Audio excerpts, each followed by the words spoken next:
Assalamualaikum warahmatullahi wabarakatuh. Alhamdulillahi rabbil alamin. Wa bihi nasta'in ala umurid dunya waddin. Asyhadu an la ilaha illallah wahdahu la syarika lah wa asyhadu anna Muhammadan abduhu wa rasuluh. Amma ba'du. Alhamdulillah, kita bersyukur kepada Allah Subhanahu wa taala.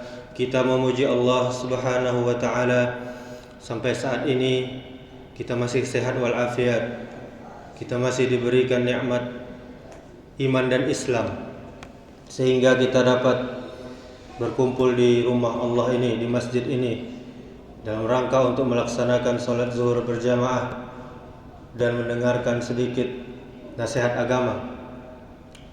Kemudian salawat serta salam untuk Nabi kita Muhammad sallallahu alaihi wasallam. Allahumma salli wa sallim wa barik ala Muhammadin wa ala alihi wa ashabihi ajma'in wa man tabi'ahum bi ihsan ila yaumiddin. Bapak Ibu kaum muslimin, kaum muslimat, jamaah zuhur yang dirahmati Allah Subhanahu wa taala. Istilah takziah mungkin sudah tak asing lagi di telinga kita. Setiap ada orang yang meninggal, maka tetangga, kerabat, atau kolega orang yang meninggal tersebut, baik yang dekat maupun yang jauh, biasanya berdatangan untuk melayat. Itulah takziah yang kita kenal di masyarakat. Lantas benarkah takziah sekedar menengok orang yang meninggal? Kiranya perlu kita jelaskan kembali bagaimana hakikat takziah, bagaimana pula tujuan takziah dan keutamaannya. Jika tidak kita jelaskan, takziah hanya akan menjadi tradisi di masyarakat yang sepi dari nilai-nilai Islami dan tujuan yang sesungguhnya. Bahkan boleh jadi takziah sekedar ingin mendapatkan bingkisan dari keluarga si mayit, yaitu orang yang sudah meninggal tadi. Sehingga kaum muslimin, kaum muslimat, walaupun orang yang bertakziah terlihat datang untuk mengucapkan bela sungkawanya, namun di balik itu justru memberatkan sahibul musibah, orang yang ditinggalkan, orang yang meninggal tadi. Kaitan dengan takziah, imam yang terkenal, Imam An-Nawawi rahimahullahu taala, di dalam kitabnya Al-Azkar An-Nabawiyah, dia menjelaskan, ketahuilah takziah hakikatnya adalah tasabbur, yaitu mengajak sabar, menyampaikan hal-hal yang dapat menghibur keluarga orang yang meninggal tadi, meringankan kesedihannya dan memudahkan urusan musibahnya. Hukum takziah adalah sunnah. Dia mencakup urusan amar ma'ruf dan nahi mungkar. Dia juga termasuk dalam firman Allah Subhanahu wa taala, wa ta'awanu 'alal birri wat taqwa wa la ta'awanu 'alal ismi wal 'udwan. Dan tolong menolonglah kamu di dalam kebajikan dan takwa, dan jangan kamu tolong menolong di dalam berbuat dosa dan pelanggaran. Ini surah Al-Maidah ayat 2. Ayat ini merupakan dalil yang paling kuat untuk urusan takziah. Dan dari definisi Imam Nawawi tadi dapat kita tarik beberapa poin sekaligus tujuan dari takziah itu sendiri. Yang pertama, hukum takziah adalah sunnah. Sunnah alias dianjurkan. Hukum ini tentu harus kita bedakan dengan mengurus jenazah. Kalau mengurus jenazah hukumnya fardu kifayah. Jika tidak ada orang yang mau mengurusi jenazah itu, maka seluruh orang di kampung itu akan berdosa. Artinya, walau jenazah sudah ada yang mengurus, takziah tetap disunnahkan. Dasarnya adalah saling tolong-menolong antar sesama muslim dalam kebaikan dan juga ketakwaan. Tolong-menolong juga termasuk dalam takziah, juga didasari oleh hadis Rasulullah sallallahu alaihi wasallam. Apa kata Nabi? Wallahu fi aunil abdi ma kana al-abdu fi auni akhi. Yang artinya, sesungguhnya Allah Ta'ala akan menolong seorang hamba selama hamba tersebut menolong saudaranya. Ini hadis riwayat Abu Daud. Kemudian yang kedua, kaum muslimin, kaum muslimat yang dirahmati Allah Subhanahu wa taala.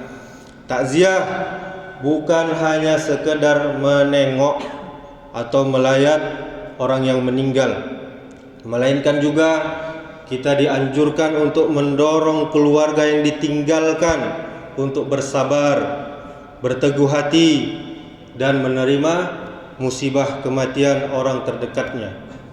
Kemudian yang ketiga, takziah bertujuan untuk menghibur dan membesarkan hati keluarga si mayit. Kemudian yang keempat, takziah diharapkan mampu mengurangi kesedihan dan meringankan musibah keluarga yang ditinggalkan. Adapun Bapak Ibu sekalian, cara mengurangi kesedihan dan meringankan musibah tentu bermacam-macam. Mulai dari membantu mengurus jenazahnya, menyiapkan keperluannya, sehingga kita memberikan bantuan materi. Sebab kebutuhan materi dalam pengurusan jenazah, terutama di zaman sekarang ini, tak lagi dapat dikesampingkan. Kemudian yang kelima, takziah juga mencakup amar ma'ruf dan nahi mungkar. Sementara amar ma'ruf dan nahi mungkar didasari oleh ayat wal takum minkum ummatun yad'una ilal khairi wa ya'muruna bil ma'ruf wa yanhauna 'anil munkar wa ulaika humul muflihun. Dan hendaklah di antara kalian ada segolongan umat yang menyeru kepada kebajikan, kepada amal soleh, dan menyuruh kepada yang ma'ruf dan mencegah dari yang mungkar. Merekalah, kata Allah, orang-orang yang beruntung. Ini surah Ali Imran ayat 104. Atas dasar itu, kaum muslimin, kaum muslimat, takziah hendaknya tidak mengabaikan dua hal tersebut, sehingga perbuatan yang dianggap tidak pantas, bahkan mungkar, itu tidak semestinya ada pada saat kita bertakziah. Kemudian yang keenam, takziah juga bertujuan untuk mendoakan dan memohon ampun bagi si mayit. Sebagaimana diketahui, terdapat sejumlah riwayat yang memuat tentang doa-doa khusus untuk mayit yang kita baca di dalam salat jenazah. Contohnya seperti Allahumma ighfir lahu atau Allahumma ighfir laha warhamha, Allahumma ighfir lahu warhamhu, atau doa-doa yang berbentuk kata-kata yang baik. Bisa kita doakan semoga Allah ampuni almarhum, semoga Allah lapangkan kuburnya, dan doa-doa yang semacamnya. Kaum muslimin, kaum muslimat, jamaah zuhur yang dirahmati Allah Subhanahu wa taala. Adapun keutamaan bertakziah dapat kita lihat di dalam beberapa hadis Rasulullah, antara lain yang diriwayatkan oleh sahabat Abdullah bin Mas'ud radhiyallahu taala anhu, man azza musaban falahu mislu ajri. Siapa saja yang bertakziah kepada orang yang terkena musibah, maka dia akan mendapat pahala seperti orang yang mendapat musibah tersebut. Ini hadis riwayat Tirmizi dan Al-Baihaqi. Kemudian hadis dari Abu Barzah, Rasulullah sallallahu alaihi wasallam juga bersabda, "Man azza sakla kusiya burdan fi jannah." Siapa saja yang bertakziah kepada orang yang kehilangan putranya atau putrinya, maka dia akan diberikan pakaian keagungan di surga nanti. Ini hadis riwayat Tirmizi. Kemudian kaum muslimin kaum muslimat, di dalam riwayat Abdullah bin Umar disebutkan bahwa Rasulullah sallallahu alaihi wasallam pernah mendapati putrinya yaitu Fatimah. Dia keluar rumah, lantas Rasulullah bertanya, "Wahai Fatimah, apa yang membuatmu keluar rumah?" Kemudian Fatimah menjawab, "Aku mendatangi keluarga si mayit ini, kemudian memohonkan rahmat untuk mayit mereka, sekaligus menghibur mereka." Ini hadis riwayat Abu Daud dan An-Nasa'i. Berdasarkan hadis ini kaum muslimin kaum muslimat, juga dapat kita tarik kesimpulan bahwa kaum perempuan juga diperbolehkan untuk takziah selama mampu menjaga batasan sehingga terhindar dari fitnah dan dosa-dosa yang lain. Sementara di dalam hadis dari Amr Ibn Hazim, dia meriwayatkan bahwa Rasulullah bersabda, "Tidaklah seorang mukmin bertakziah kepada saudaranya yang ditimpa musibah, kecuali Allah Ta'ala akan mengenakan pakaian kemuliaan pada hari kiamat kepadanya." Ini hadis riwayat Ibnu Majah. Kaum muslimin, termasuk bagi kaum perempuan, selama dia bisa menjaga batasan dan tidak mengundang fitnah, maka dia boleh bertakziah. Dan tujuan takziah adalah menghibur, mengajak sabar, membesarkan hati, dan meringankan beban orang yang ditimpa musibah, baik yang ditimpa musibah kematian maupun musibah yang lainnya. Dan keutamaannya begitu besar.